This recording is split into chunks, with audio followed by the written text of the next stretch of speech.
ہم باہر بیٹھ کے ناشتہ کرنے لگے. ہم آج کا دن یہاں تھے اور کل ہم نے چلے جانا تھا. ناشتہ کرتے ہوئے لطفی اور اس کے بابا بھی ہمارے پاس آ گئے. آپ کے ہوٹل کا نام بہت دلچسپ ہے، نیل اسٹوری. اس کا کیا مطلب ہوا؟ میں نے ناشتے کے دوران لطفی سے پوچھا. وہ سمجھانے لگا، یہ نیل ہے. این سے نورا آیتن، آئی سے میرے بابا کا نام عیسیٰ اور ایل سے لطفی. ہم تینوں کے نام کے پہلے حروف کو ملا کے بنتا ہے نیل. پھر اس نے زمین پہ بازو بچھا کے بیٹھے اپنے کتے کو دیکھ کے کہا، ہے تو یہ بھی ہمارا فیملی ممبر، لیکن اس بیچارے کا نام ہم ایڈ کرنا بھول گئے تھے. اس کتے کا نام مونچو کر کے کچھ تھا، مجھے ٹھیک سے یاد نہیں ہے.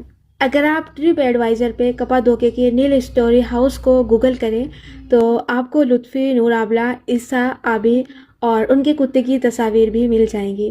عموماً تصاویر میں یہ تینوں ایک ساتھ ہوٹل کے باہر کھڑے نظر آتے ہیں. میں نے دل میں سوچا کہ ان کو نہیں معلوم کہ انگریزی میں نیل زیرو کو کہتے ہیں. نیل یعنی ندارت، سفر، ہر چیز کا اختتام. اس ایک دن میں ان لوگوں کا اخلاق ہمارے ساتھ اتنا اچھا تھا کہ بس وہ ہم سے فیملی کی طرح گپے مار رہے ہیں. شام کی چائے پہ وہ ہمیں سویا کے بیج کھانے کے لیے لا کے دے رہے ہیں. گزرتے گزرتے مسکرا رہے ہیں، جوکس کر رہے ہیں. ہمیں بہت مزہ آیا. ہم نے اگلے دن کے لیے کوئی اور ہوٹل سوچا ہی نہیں، وہیں رہتے رہے. اگلی صبح ہم سیر کے لیے جانے لگے تو میں نے اپنے گلابی جوتے پہن رکھے تھے. نور آبلہ نے جاتے وقت مجھے جیپ میں بیٹھتے دیکھا تو میرے پیروں کو دیکھتے ہوئے بولی، جو گزیل، بہت خوبصورت. میں نے تشکر ادریم کہا. دل ہی دل میں نے ایک فیصلہ کر لیا تھا، اور اگر آپ مجھے جانتے ہیں تو آپ کو معلوم ہوگا کہ میں نے رات کو ہوٹل واپس آتے ہی پہلا کام کیا کرنے کا سوچا تھا. کیا مجھے بتانے کی ضرورت ہے؟ میں سیر کے دوران سوچتی رہی کہ میں یہ کروں گی ضرور، لیکن میں یہ کیسے کروں گی؟ کیا وہ اسے قبول کریں گی؟ کیا کوئی عورت کسی کا اترا ہوا جوتا لینا پسند کرتی ہے؟ میں نور آبلہ کو کسی بھی طرح سے توہین نہیں کرنا چاہتی تھی، لیکن وہ جوتے ان کو پسند آ گئے تھے. میں وہ ان کو دینا چاہتی تھی. کیسے دوں؟ کہیں وہ برا تو نہیں مان جائیں گی. اس روز ہم سیر سے واپس آئے تو میں نے ہوٹل کے قریبی مارٹ سے ٹوتھ برش اور ڈٹرجنٹ خریدا. ایک تو ترکی میں شاہ سے پیکٹ ہی نہیں ملتا تھا، 1 کلو کا پیکٹ لینا پڑا. میں ہوٹل آئی تو میں نے گلابی جوتے اتار دیے اور باتھ روم کے سنک میں پانی جمع کر کے ان کو ڈٹرجنٹ ڈال کے بھگو دیا. ان کی ساری میل گھل گئی. پھر میں نے ان کو دھویا تو وہ اوپر سے چمک گئے، لیکن تلووں پہ گرد جمی تھی. میں نے ٹوتھ برش پہ صرف لگا کے اس کو خوب رگڑا، یہاں تک کہ وہ اوپر نیچے سے ایک جیسے چمکتے ہوئے گلابی نکل آئے. میں نے ان کو سکھایا تو وہ بالکل نئے نکل آئے. پھر ایک گفٹ بیگ میں ڈالا، لیکن یہ سب کرتے ہوئے میں حزان کا شکار تھی. کیا وہ خوش ہوں گی؟ کیا وہ برا مان جائیں گی؟ میں مارکیٹ سے کوئی نئی چیز لے کر تحفے دے دیتی، لیکن ان کو یہ پسند تھے. کیا مجھے یہ دینے چاہیے؟ یہ میری اتری ہوئی جوتی ہے. جوتا عورت کے لیے لینا اور دینا دونوں بہت معنی رکھتا ہے، لیکن کیا وہ اس کو اچھا معنی لیں گے؟ میں نے بہت سے ڈائیلاگ تیار کیے. میں ان سے کہوں گی کہ ہمارے ملک میں رواج ہے کہ کسی کو کسی کا کچھ پسند آ جائے تو وہ اس کو تحفے میں دے دیا جاتا ہے، اس نے کون سا چیک کر لینا ہے، یا ایسا ہی کچھ. پھر میں دھڑکتے دل کے ساتھ وہ گفٹ بیگ لیے کچن میں چلی آئی. لطفی وہیں نور آبلہ کے ساتھ کھڑا تھا. میں نے کاؤنٹر پہ بیگ رکھا اور کہا کہ پلیز اپنی آنے کو بتاؤ، میں ان کے لیے گفٹ لائی ہوں. لطفی نے ترجمہ کر کے ماں کو بتایا. گلابی سفید چہرے والی بوڑھی خاتون بہت خوش ہوئی.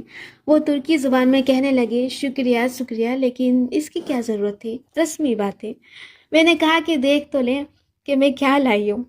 لطفی میرے ساتھ کھڑا تھا. اس نے بیگ میں جھانکا تو اس کے منہ سے نکلا، اللہ اللہ. اب کہ میں واقعی تھوڑا سا ڈر گئی. کیا میں ٹھیک کر رہی تھی؟ میں نے دھڑکتے دل کے ساتھ نور آبلہ کو بیگ تھمایا. وہ بیگ لے کر بھی تشکر تشکر کہتی رہی، مسکرا کے شکریہ کہتی رہی. اس نے ابھی تک بیگ میں نہیں جھانکا تھا. میرا دل واقعی زور زور سے دھڑکنے لگا. کیا وہ اسے پسند کریں گی، یا اس کو تھوڑی سی اداسی ہوگی کہ میں نے اسے اپنی پہنی ہوئی چیز دی؟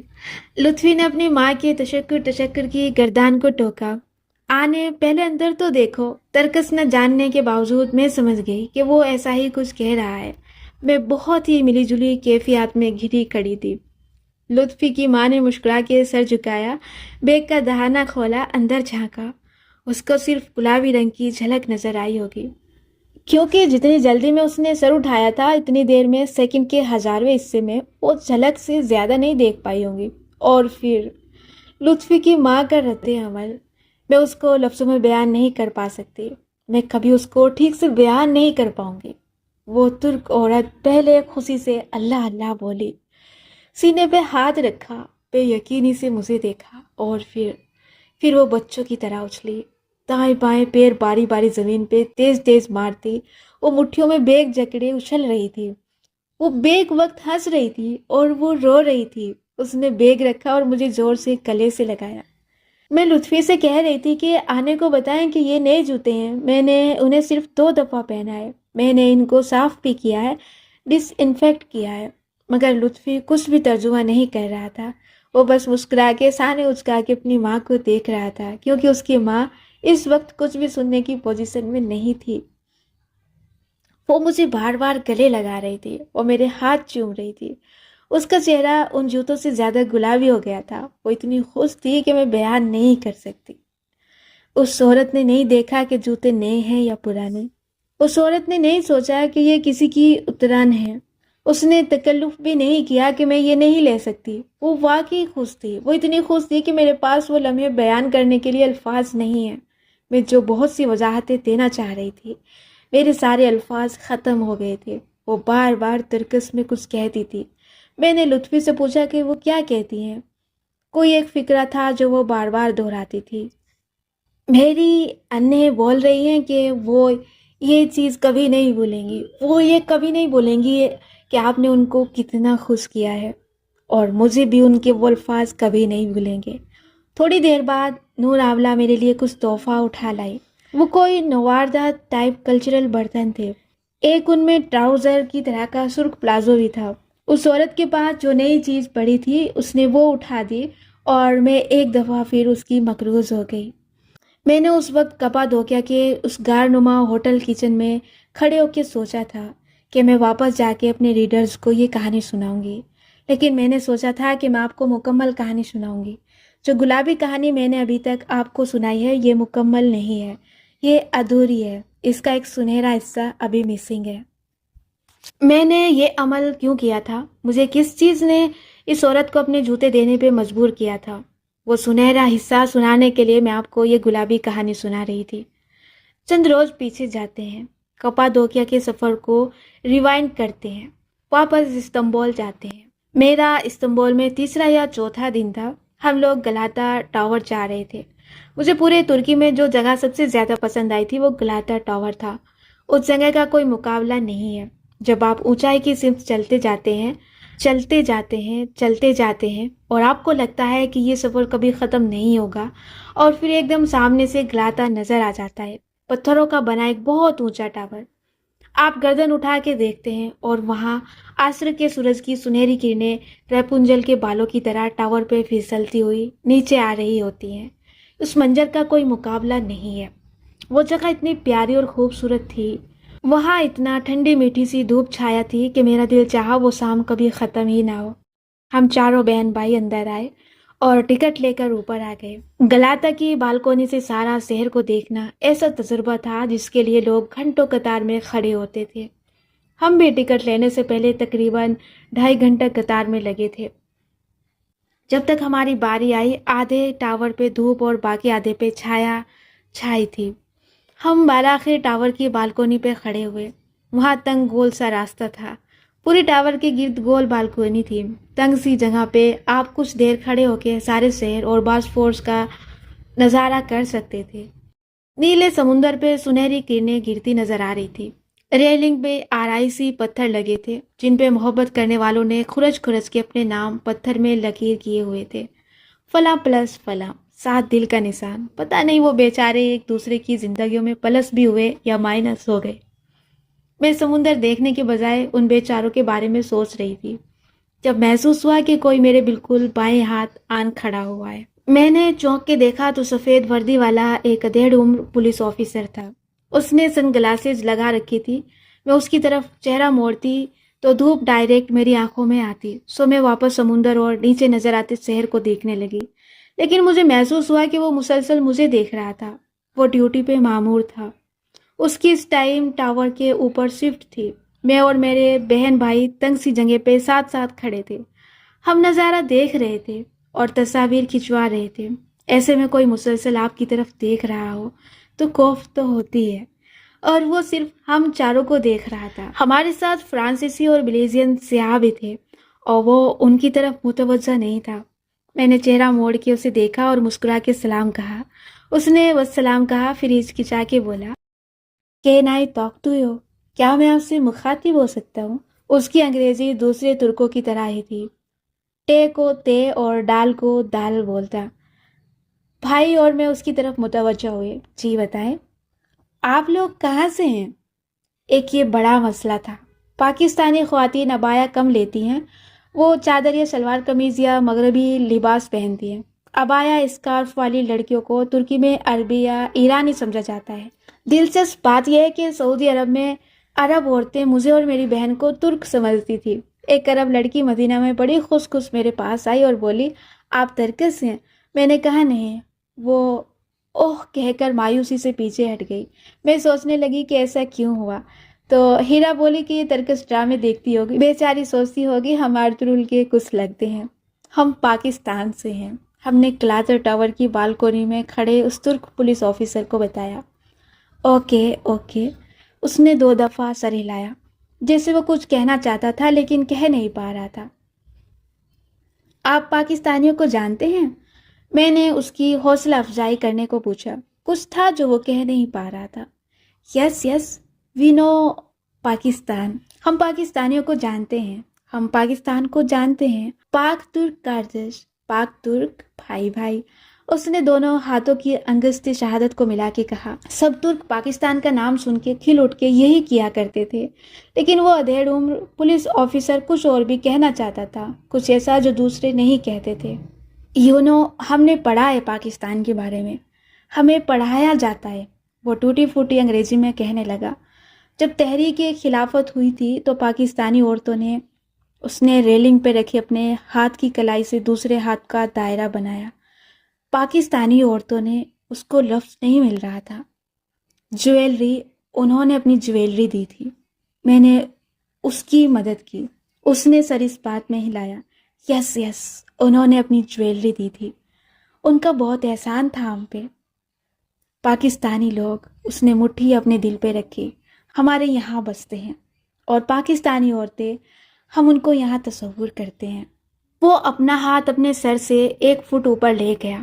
میں نے اس کی طرف پورا چہرہ موڑا. اس کے سر اور ہاتھ کے درمیان سے مجھے استنبول کا نیلا پانی اور گھروں کی گلابی چھتیں نظر آ رہی تھی. سنہری کرنیں اس 1 فٹ کے فاصلے میں سے نکل کے میری آنکھوں کو چندھیا رہی تھی. سارا استنبول چھاؤں میں تھا، صرف کلاتا پہ دھوپ تھی. اور میں نے دیکھا یہ الفاظ کہتے ہوئے اس آدمی کی آنکھوں میں آنسو تھے، گلابی سی نمی تھی. بہت شکریہ. میں اور بھائی بار بار سینے پہ ہاتھ رکھے چوک شاو بہت شکریہ کہتے رہے، لیکن ہمارا کوئی شکریہ کافی نہیں تھا. وہ آدمی ہمیں سلام کر کے مڑ گیا. اس کی شفٹ ختم ہو گئی. اسے ہمیں کچھ مزید نہیں کہنا تھا. جو اس کے دل میں تھا وہ اس کی آنکھوں کی گلابی نمی نے کہہ دیا تھا. وہاں سے جاتے ہوئے میں نے اسے ڈھونڈنا چاہا، لیکن وہ جا چکا تھا اور کوئی دوسرا ترک آفیسر اس پوسٹ پہ آ چکا تھا. اس سنہری شہ پہر میں اس آدمی نے آنکھوں میں گلابی نمی لیے ہمیں کیا دیا تھا؟ اس نے ہمیں چند الفاظ دیے تھے. ہم اس کے کون تھے؟ وہ عورتیں جنہوں نے اپنے زیور دیے تھے وہ تو پاکستانی عورتیں تھی ہی نہیں، وہ بر صغیر کی مسلمان عورتیں تھیں. تب تو پاکستان بھی نہیں بنا تھا. وہ عورتیں ہم نہیں تھی، لیکن اس کو ہمارے آباؤں کے عمل کی قدر تھی. اس کو اور اس کی قوم کو ان کے آبا نے ویلیوز، اخلاقیات اور ایتھکس سکھائے تھے. وہ اپنے ساتھ اچھا کرنے والے کو نہیں بھولتے تھے، وہ اچھائی کی قدر کرتے تھے. انہوں نے مجھے کیا دیا؟ انہوں نے مجھے چند الفاظ دیے، کسی کے دل کو خوش کرنے کے لیے، کسی کو اچھا محسوس کروانے کے لیے چند الفاظ. اس کو مہربانی کہتے ہیں، اس کو کائنڈنیس کہتے ہیں. مہربان رویہ کورونا کی طرح ہوتا ہے، یہ ایک سے دوسرے کو لگتا ہے. اس کی موجودگی میں سانس بھی لو تو نہ چاہتے ہوئے بھی یہ آپ کے اندر داخل ہو جاتا ہے. آپ کو معلوم بھی نہیں ہوتا اور آپ اس کو کسی دوسرے کو منتقل کرنے لگ جاتے ہیں. اچھی عادتیں بھی چھوت اور کورونا کی جیسی ہوتی ہیں. یہ ایک سے دوسرے میں پھیلتی ہیں۔ جب آپ میری یہ کتاب یا سیلف ہیلپ کتابیں بہت پڑھنے لگیں تو اس کا ایک منفی نتیجہ یہ نکلتا ہے کہ قاری سمجھنے لگتا ہے کہ ہمیں ہر چیز میں بس اپنے آپ کو اوپر رکھنا ہے، اپنے بارے میں پہلے سوچنا ہے، اپنے آپ سے محبت کرنی ہے، اپنی ذہنی صحت کا سوچنا ہے، اپنا آپ۔ جب آپ ایک کتاب کے ساتھ چند دن گزارتے ہیں تو آپ اس کی کچھ باتوں کا بہت اثر لے لیتے ہیں۔ ایسے میں ایک ایسا باب ڈالنا بہت ضروری تھا جو ان دونوں انتہاؤں کو بیلنس کر سکے۔ خود غرض ہونا اور خود سے محبت کرنا دو الگ الگ چیزیں ہیں۔ مفاد پرست ہونا اور اپنا خیال رکھنا دو الگ چیزیں ہیں۔ ہم ان میں کیسے فرق کریں؟ میں تو آپ کو بتا رہی ہوں کہ اپنی خوشی کو اوپر رکھو۔ پھر میں نے اس عورت کو وہ جوتے کیوں دیے جو میں نے اتنے شوق سے اپنے لیے خریدے تھے؟ میں نے آپ سے کہا کہ لوگوں کو خوش کرنے میں نہیں لگے رہنا چاہیے، تو پھر میں نے اس عورت کو خوش کیوں کرنا چاہا؟ میں نے آپ سے کہا کہ لوگوں سے ایک فاصلہ رکھیں اور اپنے دل کی بات نہ کہہ دیا کریں، مگر اس پولیس آفیسر نے تو فوراً سے کسی باؤنڈری کی پرواہ کیے بغیر اپنے دل کی بات کہہ دی۔ ایسے میں انسان کیا کرے؟ اپنی خوشی، اپنا خیال اور اپنی صحت کو مقدم رکھنے کا مطلب ہے اپنی ذمہ داری کو اوپر رکھنا اور دوسروں کی وہ ذمہ داریاں نہ اٹھاتے رہنا جو آپ کا فرض نہیں ہے اور جنہیں کرنے سے آپ ان کو صرف اور صرف اسپائل کر رہے ہیں۔ میں نے کہا کہ ہر وقت دوسروں کے کاموں میں نہ لگے رہا کریں، لیکن ماں تو ہر وقت بچوں کے کاموں میں لگی رہتی ہے۔ کیوں؟ کیونکہ وہ ماں کی ذمہ داری ہے۔ اس کے بچے کا کام اس کا اپنا کام ہے۔ اس کو اس کام کو ہر کام پہ فوقیت دینی چاہیے۔ اس کو محلے والوں یا رشتہ داروں کے کاموں کے پیچھے اپنے بچے کو اگنور نہیں کرنا چاہیے۔ لیکن اپنے بچے کے لیے بھی کیا ایسا کام ہے جو اسے نہیں کرنا چاہیے؟ اپنے بچے کا ہوم ورک خود سے کر دینا۔ یہ بچے کو اسپوائل کرے گا۔ یہ ایک مثال ہے۔ اسی طرح لوگوں کے وہ کام اپنے ذمے لے کر جو ان کی ذمہ داری تھے، ہم ان کو خراب کرتے ہیں۔ کسی کو ایسی خوشی دینا جس میں انسان خود اداس نہ ہو، جو انسان کو خود تھکا نہ دے، یہ پیپل پلیزنگ میں نہیں آتا۔ حضور صلی اللہ علیہ وسلم نے فرمایا ہے، بہترین صدقہ وہ ہے جس کے بعد بھی خوشحالی قائم رہے، یعنی دوسروں کو دے کر خود خالی ہو کر نہ بیٹھ جاؤ۔ انسان کے اپنے نفس کا بھی اس پہ حق ہے۔ ہمیں ایک واضح باؤنڈری کھینچنے کی ضرورت ہے کہ کون سی خوشی ہم کس کو دے سکتے ہیں اپنا سکون قربان کر کے، اور کون سی خوشی ہم کسی کو اپنا سکون قربان کیے بغیر دے سکتے ہیں۔ جو کام انسان کسی دوسرے کے لیے کرے اور اس میں اپنے آپ کو بھی تھکائے، لیکن اس کا مقصد اس انسان کی خوشنودی ہو تاکہ وہ انسان اس سے محبت کرے، اس سے امپریسڈ ہو، اس کو اچھا سمجھے، یہ پیپل پلیزنگ ہے۔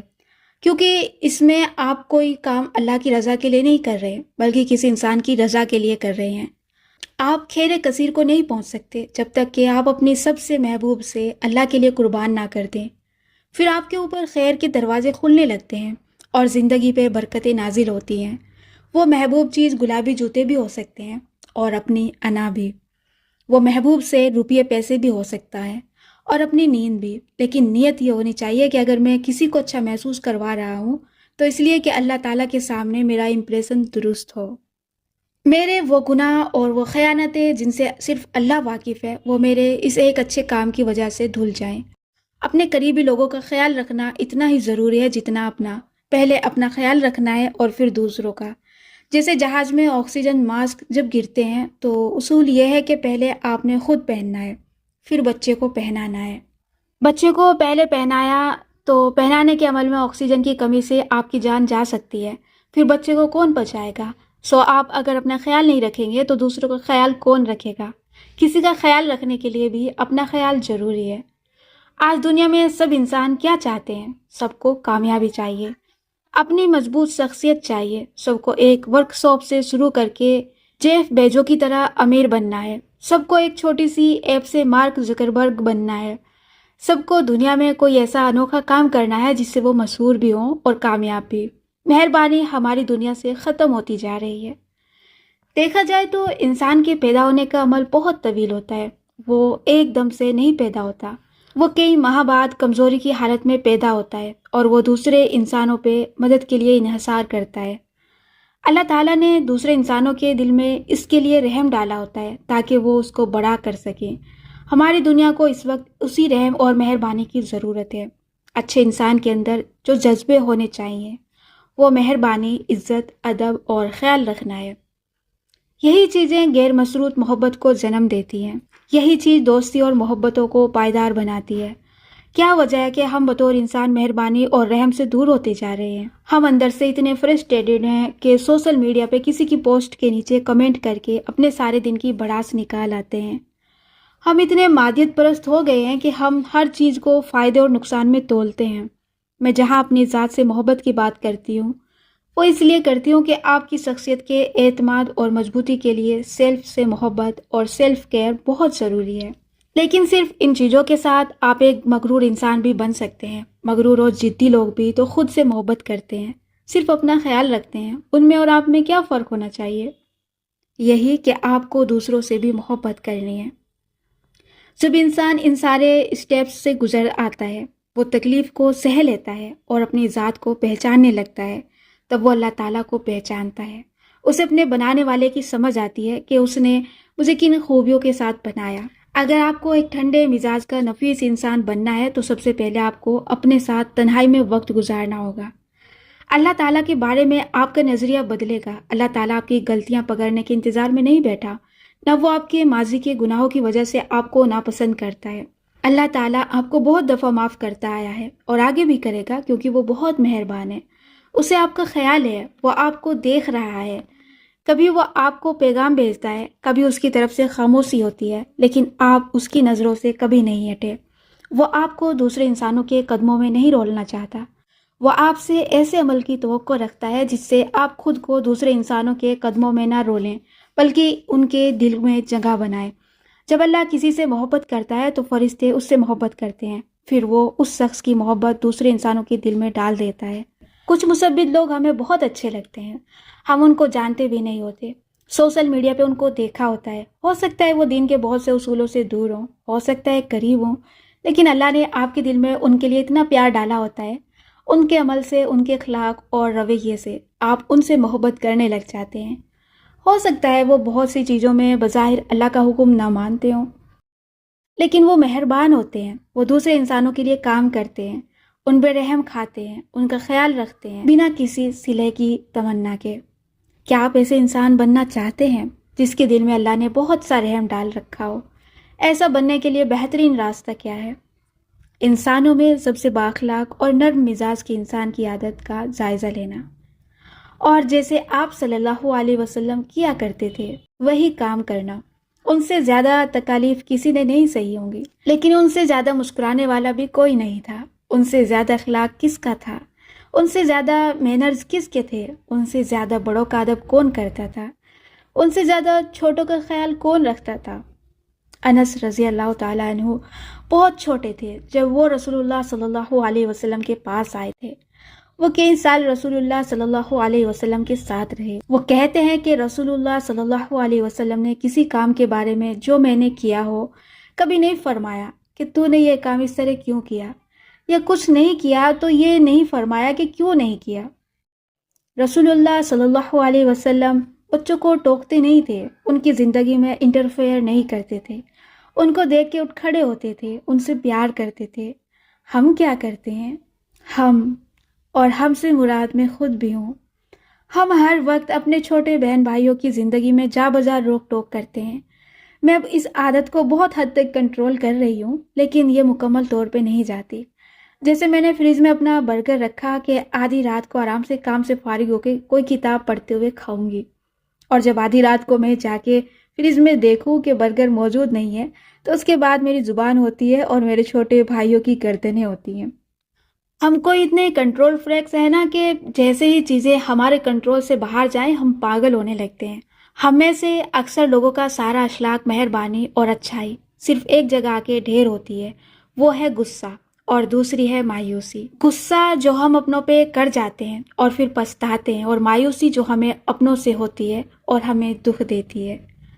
ہم سارا دن اچھے کام کرتے ہیں لیکن پھر گھر والوں کی کسی بات پہ ایک دم چیخ پڑتے ہیں۔ اگلے دن پھر عہد کرتے ہیں کہ آج سے ہم اچھے ہوں گے، لیکن نہیں ہو پاتے۔ جب کوئی دوسرا ہمارے گھر والوں کے سامنے ہماری تعریف کرتا ہے تو دل میں ہم سوچتے ہیں کہ ہمارے گھر والوں کو ہماری ساری خامیاں یاد ہیں اور وہ اس تعریف پہ دل میں سوچ رہے ہوں گے کہ لوگوں کو کیا پتہ یہ کتنی بدتمیز ہے، یہ کتنی جھگڑالو ہے، اور یہ چیز خود سے نفرت میں تبدیل ہو جاتی ہے۔ ہم اپنے غصے کو قابو میں کیوں نہیں کر پاتے؟ ہم ہر دفعہ کوشش کر کے ناکام کیوں ہو جاتے ہیں؟ کیونکہ ہم غلط چیزوں کو قابو میں کر رہے ہوتے ہیں۔ ہمیں غصے کو قابو میں نہیں کرنا، غصہ جب آ جاتا ہے تو قابو میں ہو ہی نہیں سکتا۔ ہمیں غصہ پیدا کرنے والے ٹریگر کو قابو میں کرنا ہے۔ وہ چیز، وہ کام، وہ وجہ جو ہمیں غصہ دلاتی ہے، اس کو قابو میں کرنا ہے۔ ہمارا اخلاق اس کے بغیر درست نہیں ہو سکتا۔ سوچیں آپ کو غصہ کب زیادہ آتا ہے؟ جب لوگ آپ کی توقعات پہ پورے نہ اتریں، آپ نے ان سے کچھ کرنے یا نہ کرنے کو کہا ہو اور وہ اس کے الٹ کر دیں۔ اس چیز سے ہم بے بس محسوس کرتے ہیں۔ اس لیے کہا گیا ہے کہ غصہ کرنے والا کمزور ہوتا ہے۔ غصہ کمزوری کی پوزیشن سے کیا جاتا ہے، غصہ طاقت کی پوزیشن سے نہیں کیا جاتا۔ جب آپ خود کو بے بس سمجھیں اور آپ کے پاس سچویشن کا کوئی حل نہ ہو تو آپ چیخ کے اپنی بات بتاتے ہیں۔ اس کا پہلا طریقہ ہے اپنی بات آرام سے بیان کرنے کی عادت ڈالنا۔ اس کو کہتے ہیں کمیونیکیٹ کرنے کا آرٹ۔ آپ روزمرہ میں اپنی محسوسات آسان اور سادہ الفاظ میں بیان کرنے کی عادت ڈالیں۔ امن کے دنوں میں امن سے بات کریں گے تو غصے کے وقت امن سے اپنے احساسات بیان کر سکیں گے۔ جو لوگ شدید اکسائے جانے پہ بھی ٹھنڈے طریقے سے اپنی بات کہتے ہیں، یہ وہ ہوتے ہیں جو عام حالات میں اعتماد سے اپنے محسوسات بیان کرنے کے عادی ہوتے ہیں۔ ان کو چھوٹی سی بات بھی بری لگے تو وہ فوراً اس شخص سے ٹھنڈے طریقے سے کہہ دیتے ہیں جس کی بات بری لگی ہو۔ اگر آپ پہلی دفعہ کسی کو نہیں بتائیں گے تو وہ بات دل میں جمع ہو جائے گی، اگلی دفعہ ایک اور بات ہوگی، آپ بظاہر سمجھیں گے کہ میں برداشت کر رہا ہوں، میں بڑا ہی صابر شاکر ہوں، لیکن نہیں، صابر شاکر کو بس ARO میں رہنے دیں۔ آپ نے پہلی ہی دفعہ میں اپنے محسوسات کو نہ بتایا تو وہ سب اندر جمع ہو جائے گا اور ایک لاوا کی طرح کسی دن باہر نکلے گا اور آپ ایسی باتیں کہہ دیں گے جن سے آپ بعد میں پچھتائیں گے۔ آپ ان باتوں پہ غور کریں جو آپ کو غصہ دلاتی ہیں، ان ٹریگرز کو سوچیں۔ آخری دفعہ چھوٹے بھائی پہ غصہ کب کیا تھا؟ جب اس نے کچھ ایسا غیر ذمہ دارانہ کام کیا تھا جس سے آپ کو شدید بے بسی محسوس ہوئی کہ اف، اب میں اس کا کیا کروں، اور آپ نے اس غصے کا اظہار چیخ کے کیا۔ جب آپ اس ٹریگر کو پہچان جائیں گے تو آپ ایک اصول بنا سکتے ہیں کہ میں نے چھوٹے بھائی سے ذمہ داری کی توقع کرنی ہی نہیں ہے۔ دیکھیں، آپ کا کام اس کو فکس کرنا نہیں ہے، اچھا برا بتا کے اس کو اس کے حال پہ چھوڑنا ہے۔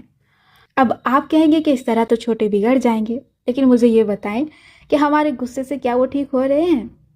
ان کی دنیا ہم سے مختلف ہے، ان کو ان کے حصے کی غلطیاں کرنے دیں۔ ایک وقت آتا ہے جب پرندے بھی اپنے بچوں کو آزادی سے اڑنے دیتے ہیں۔ ہم تو پھر انسان ہیں، چھوٹوں کو ان کی غلطی کا احساس دلانا ہے تو ٹھنڈے طریقے سے گفتگو کے ذریعے دلائیں۔ آپ کسی کو کسی کام سے اس دور میں نہیں روک سکتے، سو پہلے اپنا آکسیجن ماسک درست کریں۔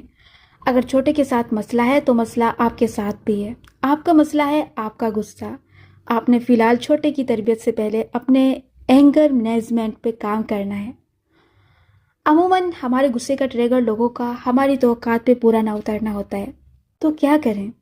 اس کے بارے میں ایک مثال ہے کہ میں اور میرا بڑا بھائی ایک دفعہ کہیں باہر نکلے ہوئے تھے۔ بھائی نے شاپ میں کسی چیز کے بارے میں کہا کہ اس کی قیمت پوچھنا۔ میں گئی اور پوچھا تو معلوم ہوا وہ بہت ہی مہنگی تھی۔ اسے بہت غصہ آیا۔ میں واپس گئی اور کہا بھائی وہ تو اتنے 1000 کی ہے۔ بھائی نے کہا تو پھر ہم نہیں لیں گے۔ میں نے ایک دفعہ بھائی سے کہا کہ پتہ ہے فلاں جگہ کا بوفے کتنا مہنگا ہے؟ وہ بولا ٹھیک ہے، پھر ہم وہاں نہیں کھائیں گے۔ غصہ ترک کرنے کا طریقہ یہی ایٹیٹیوڈ ہے، بھئی اب میں تم سے توقع ہی نہیں کروں گا کہ تم مجھے سمجھو۔ ہمیں سب سے زیادہ غصہ کب آتا ہے؟ جب ہم لوگوں سے توقع کرتے ہیں کہ وہ ہمیں سمجھیں اور وہ ہمیں نہیں سمجھتے۔ میں نے ایک لمبے عرصے بعد کچھ لوگوں سے کچھ چیزوں کی توقع چھوڑ دی تھی۔ ان کو نہیں سمجھ آئے گا کہ میرا کام کیوں ضروری ہے یا فلاں چیز مجھے کیوں چاہیے، تو میں بیٹھ کے ان کو کیوں سمجھاؤں۔ دوسرا جذبہ مایوسی ہے جو ہمارے اخلاق مار دیتی ہے۔ کسی کے لیے کچھ اچھا کرتے ہیں اور جواب میں وہ شخص اس چیز کی قدر ہی نہیں کرتا تو ہمارا دل بہت خراب ہوتا ہے۔ ایسے میں ہم کیا کریں اور اس مایوسی سے بچیں جو ہمیں لوگوں کی طرف سے ملتی ہے؟ ہم وہ صدقہ کریں جو ہمیں خود کو محتاج نہ کرے۔ ہم کسی کے ساتھ اتنی مہربانی کریں جو ہمیں اپنے اندر کی خوشی سے کنگال نہ کر دے۔ ہم کسی کے لیے اتنی بڑی قربانی نہ دیں جس کے بعد اگر وہ ہمیں کچھ نہ لوٹائے تو ہم کنگال ہو جائیں۔ مہنگے تحفے کی جگہ قیمتی تحفے دیں، مہنگا تحفہ کنگال کر دے گا۔ لوگوں کی فیلنگز کو ریسیپروکیٹ کریں۔ ریسیپروکیٹ کا مطلب ہوتا ہے وہ جتنا آپ کے لیے محسوس کرتے ہیں ان کے ساتھ اتنی ہی بھلائی کیا کریں۔ کسی سے آپ کا فارمل تعلق ہے اور آپ اس کے لیے سونے کی انگوٹھی خرید کے لے جاتے ہیں تو یہ مہربانی یا بھلائی میں نہیں آتا، یہ چیزوں کو اوور ڈو کرنا ہوتا ہے۔ اللہ تعالیٰ تب بھی خوش ہوتا ہے اگر آپ اس کے لیے ایک پھول لے جاتے، لیکن آپ اتنی مہنگی چیز اس لیے دے رہے ہیں کیونکہ آپ اس کو اپنے سے محبت کروانا چاہتے ہیں یا اپنا تعلق بہتر کرنا چاہتے ہیں۔ آپ اس شخص کو اپنا شکر گزار دیکھنا چاہتے ہیں۔ آپ چاہتے تھے کہ وہ آپ کا شکریہ ادا کرے، وہ آپ کا ممنون ہو، وہ آپ کے احسان تلے آ جائے۔ تحفے دینے سے محبت بڑھتی ہے، اس لیے بس تحفہ ہی دیں، خود کو محتاج کرنے والا تحفہ نہ دیں، نہ اپنے تحفے سے کسی کو خریدنے کی کوشش کریں۔ اور اس چیز کا ایک ہی حل ہے کہ تحفے، صدقے اور قربانی اللہ تعالیٰ کے لیے دی جائے۔ کیا میرا یہ کام اللہ کو خوش کرے گا؟ میں اس کو سونے کی انگوٹھی کی جگہ پھول بھی دوں تو اللہ تعالیٰ خوش ہوگا، کیونکہ میں یہ محبت سے کر رہی ہوں گی۔ اللہ تعالیٰ کو سونے کی چیز متاثر نہیں کرے گی، اللہ کو میری خالص نیت متاثر کرے گی۔ اگر افورڈ کر سکتے ہیں تو ضرور دیں سونے کی انگوٹھی، لیکن اس لیے کہ اللہ آپ کی اس عمل سے خوش ہو اور یہ چیز اس شخص کے دل کو اچھی لگے، یا کوئی ایسی قیمتی چیز دیں جو اس کے کام آئے۔ یوں اپنے تمام اعمال کو اگر آپ یہ سوچ کے کریں کہ اللہ تعالیٰ ان سے خوش ہوگا یا نہیں، تو ایک دم سے سارا معاملہ آسان ہو جاتا ہے۔ دوسرے انسان کو خوشی دے کر ظاہر سی بات ہے ہمیں خود بھی خوشی ہوتی ہے، لیکن اگر آپ کسی کو خوشی اللہ تعالیٰ کے لیے دیں تو اس خوشی کو کوئی چھین نہیں سکتا، کیونکہ صرف اللہ تعالیٰ انسان کو مایوس نہیں کرتا، وہ آپ کے دل میں ایسا سکون ڈال دیتا ہے کہ آپ کو لگتا ہے اللہ مجھ سے خوش ہے، اللہ نے مجھے معاف کر دیا ہے، وہ راضی ہے تو وہ میرے بہت سے بوجھ ہٹا دے گا، وہ راضی ہے اور میں اس سے راضی ہوں۔ میں نے اس سنہرے ٹاور پہ ملنے والے پولیس آفیسر سے کیا سیکھا کہ مہربانی کے کام کرنے کے لیے بڑے بڑے کارنامے کرنے کی ضرورت نہیں ہوتی۔ ایک اچھی بات اور کسی کو معاف کر دینا اس احسان سے اچھا ہے جس کے پیچھے اذیت ہو۔ ایک اچھی بات کہہ دینا، کسی کی تعریف کر دینا، کسی کا دل رکھ لینا، کسی کو خوشی دینا، یہ اچھوت کی بیماری جیسے کام ہے۔ جب کوئی ہمارے ساتھ کرتا ہے اور ہمارا دل زندہ ہے تو ہم اس کو آگے پھیلاتے ہیں۔ اس آدمی نے اپنی باتوں سے میرا دل خرید لیا، اس نے ایک اجنبی ملک میں مجھے خوشی اور عزت دی، میں ایک دوسرے اجنبی شہر میں جا کے اسی خوشی کو ایک اجنبی عورت کی طرف لوٹانا چاہتی تھی۔ ہمیں مہربانی اور اچھائی کے یہ کام زندہ کرنے کی ضرورت ہے، ہمیں دوسروں کو اچھا محسوس کروانے کی ضرورت ہے۔ کسی کا دل اپنے الفاظ سے بڑا کر دینا، کسی سے محبت سے بات کر لینا، کسی کی اپنے الفاظ سے مدد کر دینا۔ آپ کی پہنچ میں کچھ ہے جو اس کی پہنچ میں نہیں، سو اس کو وہ لا دینا۔ یہ چھوٹی چھوٹی چیزیں مل کے اس دنیا کو رہنے کے قابل بناتی ہیں۔